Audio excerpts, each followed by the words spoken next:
15 வருஷமா அந்த கடை நடத்துகிறேங்கண்ணே. ஃபஸ்ட்டில் குழம்பு கடை தான் ஆரம்பித்தோம். ஹஸ்பண்ட் இல்லை, லேடிஸ் தனியாக தான் நான் அந்த கடை நடத்துகிறோம். 5 வருஷம் ஆயிடுச்சு. நிறையா பிரச்சனையெல்லாம் வந்திருக்கு. எல்லாமே சரி பண்ணி கடை நடத்திட்டு இருக்கோங்கண்ணே. நம்ம கடையில் சில்லி இருக்குது, மீன் இருக்குது, ஈரல் இருக்குது, லெக் பீஸ் இருக்குது, லாலிபாப் இருக்குது, நண்டு இருக்குது, கொக்கு மீன் இருக்குது, நண்டு சூப் இருக்குது, ஆட்டுக்கால் சூப் இருக்குது. எல்லாம் குழந்தைங்க சாப்பிட்ற மாதிரி தான் தயாரிக்கிறோம். ஆனால் நல்ல முறையிலேயே நல்லா நீட்டாக தயாரிப்பேன் நான். ஜிஹெச்சில் இருந்து நம்மளுக்கு டாக்டருங்களே நண்டு சூப் குடித்தா சரியாகும்னு அமுச்சு விடுவாங்க.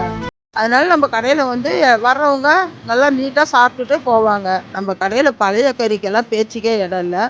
நல்லா புது கறி வாங்கி நாங்கள் நல்லா ஃப்ரெஷ்ஷாக செய்வோம். எல்லோரும் நிறையா பேர் எங்கள் கடைக்கு வந்து விரும்பி சாப்பிடுவோங்க. டெய்லி எண்ணெய் மாற்றிடுவோம். குழந்தைங்களுக்கெல்லாம் கொடுக்கக்கூடாதனால எங்கள் கடையில் இல்லை. நிறையா பேர் வந்து குழந்தைங்களுக்கு நிறையா சூப்பு, சில்லி எல்லாமே கொடுப்பாங்க வாங்கி.